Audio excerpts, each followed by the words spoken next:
भक्त की गर्दन यदि श्रद्धा से झुके तो ठीक, अगर जबरदस्ती से झुका दिया तो तुम झुकाने लायक नहीं रह जाओगे। भी ध्यान रखना कि जब आपने देखा नहीं उनको, उनसे बात नहीं हुई, और आप उनके जनों से बात सुनकर उनकी तरफ चल पड़े, इस बात से हरि आपके ऋणी हो जाते हैं। भगवान इसी बात से ऋणी हो जाते हैं। बस ये बात आप हृदय में बैठा लीजिए। जैसे लोग प्रश्न करते हैं ना कि हमने भगवान को देखा नहीं, भगवान क्यों, हम कैसे, किसी की बात तो मान लो ना। आप मान लो, वो तो आपके अंदर भी बैठे हुए हैं, वो आपको इतना प्यार देने लगेंगे, जहां कोई सहायक नहीं होगा वहां हरि आपको दिखाई देंगे। देख लेना, बिगड़ी ऐसे क्षण में बन जाती है, ऐसा लगता है गला कटा तो वो तलवार गले तक आएगी, हार बनकर सुगंधित फूल बन जाएगी, पर गले तक आने आने तक तुम्हारी निष्ठा देखी जाएगी। नहीं नहीं, बस मेरे हरि का यही विधान, वो आते आते हार बन जाएगी, वो तलवार तुम्हारा गला नहीं काट पाएगी, क्योंकि गले में हरि नाम चल रहा है। मान लो हमारी महालक्ष्मी चरण चापती रहती, क्या चाहिए तुम्हें, क्या चाहिए। आप सच्ची मानिए, क्या मतलब कितनी मलिनता छा गई। हम इसको मार देंगे तो 2 लाख रुपए मिल जाएंगे, ये कर देंगे तो, अरे भैया अगर तू हरि नाम जपेगा तो इसकी कीमत नहीं है, कीमत नहीं, अमूल्य वस्तु है। इसके ब्याज में तू कुबेर बन सकता है, मूल तो कभी खत्म होता ही नहीं है, ब्याज में तू ब्रह्मा बन सकता है। बनना तो चाहे, भक्तजन तो कहते हैं नहीं चाहिए मुझे ब्रह्मा का पद, परमेष्ठी पद, नहीं चाहिए सम्राट पद, नहीं चाहिए योग की सिद्धियां, मुझे प्रभु आपकी दास्ता चाहिए। ये बात कितना महासुख होगा उस भक्त को जो इन बातों को कह रहा है, नहीं चाहिए मुझे मोक्ष सुख नहीं चाहिए। वो ऐसे थोड़ी कह रहा है, श्रद्धा से नहीं कह रहा, अनुभूति से कह रहा है, मुझे नहीं चाहिए ये सब, इनमें वो सुख नहीं है जो आपके चरणों के समीप रहने में सुख है। नहीं सत्संग भजन नहीं हरि को, श्रवण न राम कथा अनुरागी, सुत बीत दार भवन ममता निसि सोवत अति न कबहु मति जागी। अरे तेरी बुद्धि सो रही है, जगा दे। पुत्र में, रुपया में, स्त्री में, मकान में, इसमें सबकी ममता होती है, सबकी, जितने सृष्टि में पैदा हुए, केवल सत्संगी की नहीं होती। जो असली सत्संगी है उसकी ममता प्रभु के चरणों में होती है, क्योंकि वो जानता है सब रूपों में प्रभु ही है, ये सब पसारा प्रभु का ही है, इसलिए ममता उसकी प्रभु के चरण। एक अहमता ममता ये जग में है दुख जाई, ये जब श्री जी की ओर लगे तो होत परम। जाग जा, बिना जागे दुख दूर नहीं हो सकता। जैसे स्वप्न में हम देख रहे हैं कि समुद्र में डूब रहे हैं, अब जागृत में आसपास सैकड़ों नाव लगा दें तो बच जाएगा क्या वो, क्योंकि वो तो सो रहा है और वो स्वप्न में देख रहा है। अब हम नाना प्रकार के तैराकों को बाहर तैनात रखें तो उसको कोई सुख मिलेगा क्या, क्योंकि वो स्वप्न में। उसको अगर सुखी करना है तो एक ही उपाय, जगा दे। जगा दो तो ना समुद्र रह गया ना डूबना रह गया। ऐसे ही संसार में मोह से ऐसे ग्रसित जीव है, भाई इतना ही सुखचार है, और उसी स्वप्न में वो दुख से निवृत्त होना चाहते हैं। अब हम बाहर से उनकी कामनाओं की पूर्ति करने वाली बात करें तो क्या वो सुखी हो जाएंगे क्या। इसीलिए कोई साधु जो भगवत मार्ग का पथिक है वो कभी सपोर्ट नहीं करेगा जाओ ऐसा, वो जाओ ऐसा ही है जैसे उस स्वप्न में समुद्र में डूब रहा है, बाहर से हम जल जहाज नाव तैराक सब लगा रहे हैं, लेकिन वो नहीं सुखी होगा, क्योंकि उसके सुख का कारण तब बनेगा जब स्वप्न हटे। स्वप्न तब हटेगा जब वो जागे। जो सपने सिर काटे कोई, बिन जागे दुख दूर न होई, तो उसको जगा दो। साधुजन क्या करते हैं, जगा देते हैं उसको। जागो, कहां मोह निशा सब सो निहारा, देखे स्वपन अनेक प्रकारा, यह जग जामिन जागे जोगी। योग भगवान से जो तुमने वियोग कर रखा है, तुम जगो। जे ही जगोगे तो जे ही जाने जग जाए हेराई, जागे जथा स्वपन भ्रम जाई। कोई नहीं यहां, एक कल श्लोक, मत्तः परतरम नान्यत किंचित अस्ति धनंजय, मेरे सिवा कोई नहीं। ये कब पता चलेगा? जागने पर। तो हमें ये बहुत कुछ दिखाई दे रहा है, स्वप्न है। उमा कहूं मैं अनुभव अपना, सत हरि भजन जगत सब सपना। तो बोले तुलसीदास हरि नाम सुधात जी, सठ हठ पियत विषय विष मांगी। अगर कहीं संतों के पास भी गए तो क्या मांग रहे हैं? हठ करके विषय विष मांग रहे हैं। वो आत्मदेव नाम के एक ब्राह्मण थे, सब कुछ समृद्धि थी, संतान थी नहीं, बड़े दुखी गृहस्थी में। हमारा कुल चलाने वाला होना चाहिए।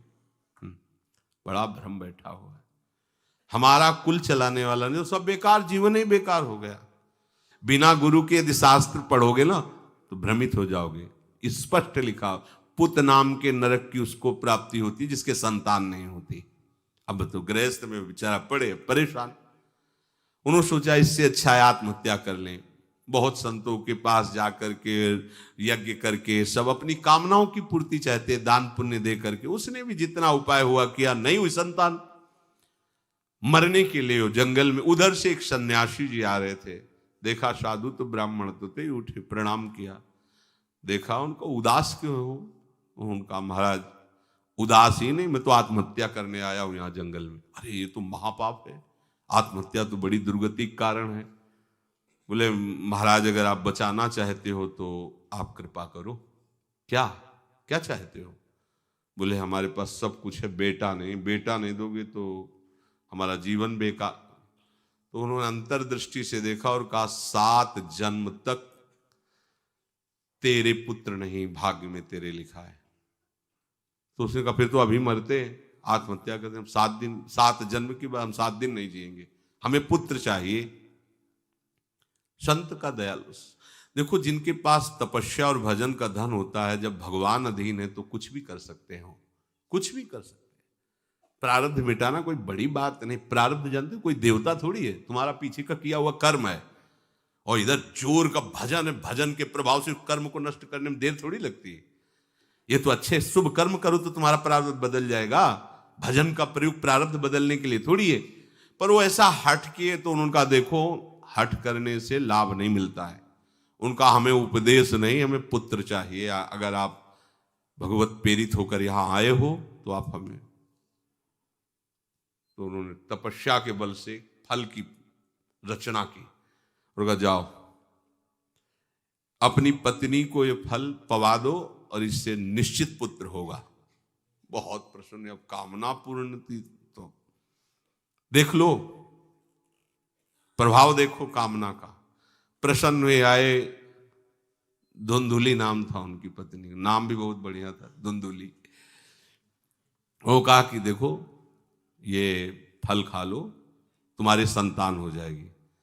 बहुत मीठी बात बोलती थी, मृदुभाषी, कपट हृदय। अलग अलग क्षेत्र होता है, हृदय कपट और मुख में मीठी बात। बहुत संभल के व्यवहार करना चाहिए ऐसे लोगों से।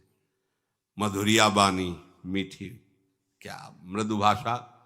नहीं प्रीतम, आप चिंता मत करो, फल ऐसे थोड़ी खाया जाता है, नहा धो के पवित्र होके फिर। हाँ उनका ये बात, तो आप अपने काम में लगो, हम पा लेंगे ऐसा। अब आपको विश्वास है ना? बोले विश्वास तो है, इसमें क्या विश्वास, आप भी तो चाहती ना पुत्र हो। बोले हाँ।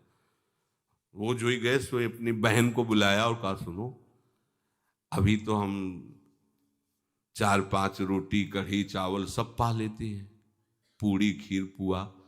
गर्भ रहेगा तो पेट तो उसी से भरा रहेगा, तो हमारा भोजन रुक जाएगा। बोले हाँ ये तो बात है। जब पेट बढ़ेगा, अगर घर में आग लग गई तो फिर हम भाग नहीं पाएंगे, तो हम जल जाएंगे। ये निगेटिव सोच वाले लेते। और पंडित जी तो इसी बात में लगे हैं कि गर्भ रह जाए तो क्या करें, तुम्हारा हम खाएंगे तो है नहीं पक्की बात, पर करें तो क्या करें। पंडित जी को कैसे समझ? उनका देखो एक बात है, हमारे गर्भ है, हमारे कई लड़के हो चुके हो, गरीबी है ही है हमारे यहाँ। तुम कुछ पैसा दे देना और ये नाटक करना कि मैं गर्भवती हूं। बच्चा समय होने पर हम पहुंचा देंगे, हम घोषित कर देंगे हमारा बच्चा मर गया। तो पंडित जी को तुम नाटक में बताते रहना कि गर्भ है, बच्चा हो जाए। पंडित जी कह देना बच्चा हो गया है। तो बोले दूध पिलाने की समस्या आएगी। तो बोले ये तुम कह देना कि पहला पहला बच्चा है, हमारे वक्षा स्थल में दूध नहीं, हमारी बहन का था तो मर गया बच्चा, तो उनको बुला लेती तो बात बन जाएगी, बढ़िया बात हो गई। परीक्षा के लिए फल गाय को खवा दो। गाय को खवाया, ठीक समय पर गोकर्ण जी प्रकट हुए, दिव्य तेजोमय बालक, कान केवल वो गाय के, बड़े ही विद्वान और भगवत भक्त संत के द्वारा। कहा था 7 जन्म तुम्हारे भाग्य में, बच्चा नहीं तो नहीं है, देखा गाय के हो गोकर्ण जी प्रकट हुए। उधर उनके जो बच्चा पैदा हुआ वैसे ही नाटक के द्वारा पहुंचा दिया गया, वैसे ही पूरा जैसा पहले पक्का हुआ। अब उसने कहा कि हमारे तो स्तनों में दूध नहीं, हम अपनी बहन को बुला लें, उनका बच्चा मर गया। हाँ हाँ, हमारा बच्चा स्वस्थ होना, आप बुला लो, उसको हम धन भी देंगे, वो हमारे बच्चे की सेवा कर। अपने नाम से जोड़ करके उसका नाम रखा धुंधकारी, धुंधुली, और धुंधकारी अज्ञान का साक्षात स्वरूप। और जैसे ही वो अवस्था बढ़ती गई तो उसके पापाचरण बढ़ना शुरू हुए। बच्चों के साथ खेलता, खेलते हुए बच्चों को उठा लेता और कुएं में डाल देता, मतलब घोर अत्याचार। गोकर्ण जी हर समय भजन साधन शास्त्र स्वाध्याय। जब और बड़ा हुआ तो माता जी को अपने डंडों से रोज पूजन करता, पिताजी को गाली लात थप्पड़। पिताजी तो रो पड़े। गोकर्ण जी से कहा कि बेटा हमारी गाय से प्रकट हुए पर भरोसा आप ही का है, बचा सकते हो। तो बोले पिताजी जाओ यहां से, भाग जाओ यहां से, एकांत जंगल में जाकर भगवान श्री हरि का भजन करो। उन्होंने 2 श्लोकों में उपदेश किया। दूसरा श्लोक ये, धर्मम भजस्व सततम त्यज लोक धर्मान, सेवन सदा साधु पुरुषं जहि काम तृष्णाम, अन्यस्य गुण दोष चिंतन मास मुक्त्वा, सेवा कथा रसमहो नितराम पिबत्वम। हे पिताजी, अब तुम लोक धर्म का त्याग करके भागवत धर्म को स्वीकार करो, एकांत में जाकर साधु महापुरुषों के संग से उनके उपदिष्ट उपदेश के अनुसार आचरण करो, प्रभु की लीला कथा सुनो, ना कोई कामना ना कोई तृष्णा, किसी के गुण दोष का वर्णन मत करना, और सदैव भगवत सेवा भावना में रहना, इसी जन्म में तुम्हें भगवत प्राप्त। वो तो उधर गए, इतनी पिटाई की उसने माँ की, माँ कुएं में गिरकर आत्महत्या कर ली। फिर तो मनमानी आचरण, कुछ वैश्याओं को रखा और चोरी करके लाया। वैश्याओं ने सोचा किसी दिन पकड़ा जाएगा ये और हम, तो उसके हाथ पैर बांध दिए, चारपाई में ला के मुख में अंगार डाल, वो मरा भयानक प्रेत। कामना ने क्या किया, सर्वनाश। किसी को हरि विमुख होकर कभी सुख मिल सकता है?